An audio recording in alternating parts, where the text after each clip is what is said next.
한미일 공조를 강화시켜서 북한의 핵과 미사일이 억제되고 있는 것인가요? 대비를 하고 있다고 생각합니다. 저희들이 아, 억제될 게보다 우리 북에 대한 핵 억제력을 우리의 자각 능력을 강화하겠다는 것으로 저는 이해합니다. 자각 능력을 강화하겠다. 북한 핵 미사일 고도화를 막는 것은 제재라든가 여러 가지 국제사회의 그러니까 압력과 그런 걸 무기, 통해서 하는 것이고요. 무기 핵 개발을 하든 핵 확장을 하든 뭐 미사일을 뭐 가발을 하든 그건 상관없이 우리의 자각 우리의 핵 능력을 억제력을 강화시키겠다 강화한다는 이런 건, 얘기라는 뜻인가요? 예, 뜻인가요? 예.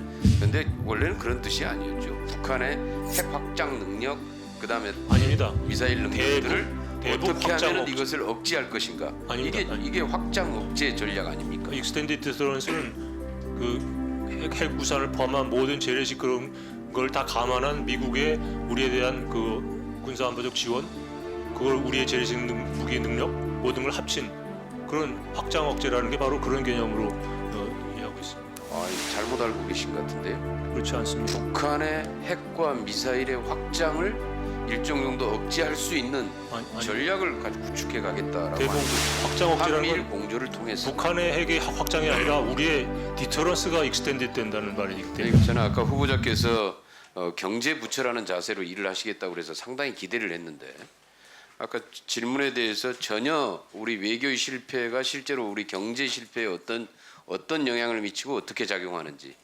왜 이런 일이 발생했는지에 대한 원인을 좀 파악하고 싶었는데 제대로 잘 모르고 있는 것 같아서 참 실망이 큽니다.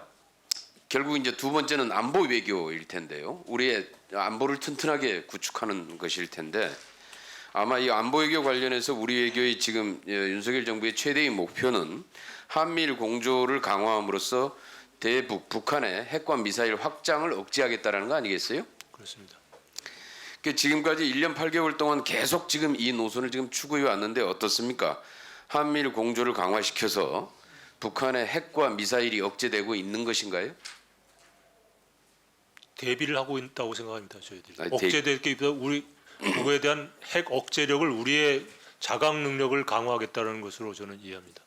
자각 능력을 강화하겠다. 북한 핵 미사일 고도화를 막는 것은 제재라든가 여러 가지 국제사회의 그러니까 압력과 그런 걸 통해서 하는 것이고요. 무기 핵 개발을 하든 핵 확장을 하든 뭐 미사일을 뭐 가발을 하든 그건 상관없이 우리의 자각 우리의 핵 능력을 억제력을 강화시키겠다 강화한다는 이런 것. 얘기라는 그건 뜻인가요? 예, 그런데 원래는 그런 뜻이 아니었죠. 북한의 핵 확장 능력 그다음에 아닙니다. 미사일 능력들을 대북 어떻게 확장 하면 억제. 이것을 억제할 것인가? 아닙니다. 이게 확장 억제 전략 아닙니까? 익스텐디드 디터런스는 그 핵 우산을 포함한 모든 재래식 그런 걸 다 감안한 미국의 우리에 대한 그 군사 안보적 지원, 그걸 우리의 재래식 무기 능력 모든 걸 합친 그런 확장 억제라는 게 바로 그런 개념으로 이해하고 있습니다.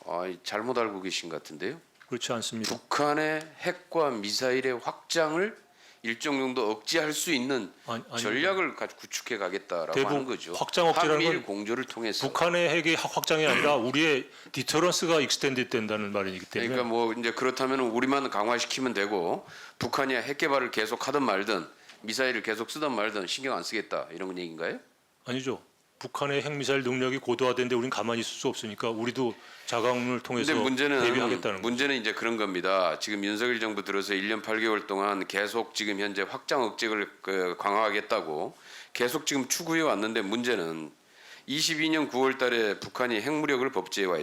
있습니다. 그리고 23년 9월에는 헌법에 명시하고 전술 핵 가상 훈련을 실시했죠.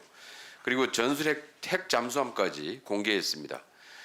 탄도미사일 발사 건수를 보면은 윤석열 정부 1년 동안에 발사한 탄도미사일 수가 문재인 정부 5년 동안 발사했던 숫자보다 더 많습니다. 알고 계십니까?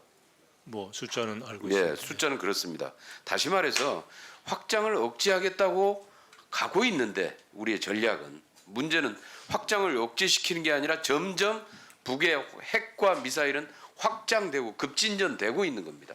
가속화되고 있다라고 보는데 어떻습니까? 뭐가 잘못된 거 아닙니까? 그러면은 우리의 지금 현재 외교 안보 전략에 문제가 있는 거 아니냐라는 건데요. 우리 후보자께서 어떻게 생각하십니까?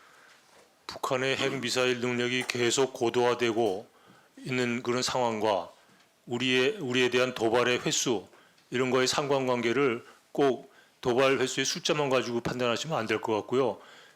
도발과 충돌이 없다고 해서 그게 평화스러운 상황은 아니지 않겠습니까? 북한의 핵 미사일 위협이 점점 커지고 있는데 예. 그러니까 핵 미사일 위협은 우리가 점점 가만히 있을 수는 커지고 없는 거 아니겠습니까? 급진전되고 있는데 그 확장을 억제하겠다고 했는데 북한의 이런 핵 미사일 위협은 점점 커지고 발전하고 있다. 우리의 능력이 커지니까 불안하겠죠.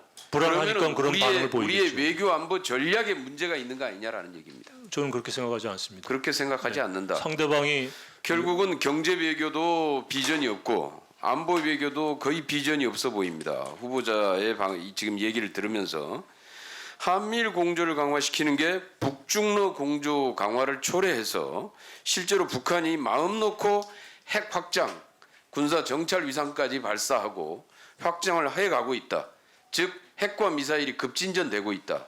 이렇게 판단하고 있는데 그렇게 생각하지 않으십니까? 북한의 중국 러시아와의 협력은 우리가 대화를 추진하고 있을 때도 계속 확장되고 있었습니다. 새로이 한미일 때문에 북중러 협력이 강화되는 게 아니고요. 이미 북중러 협력이 강화되고 있는 거에 대응해서 우리가 한미일 협력을 강화하고 있는 겁니다. 저는 그렇게 보고 있습니다. 아 그렇게 보고 네. 계시고요. 그게 실제로 팩트고요.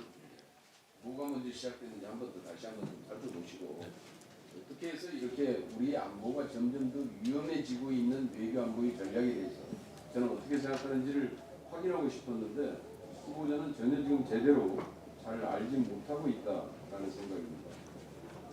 이따 다시 통화드립니다. 예,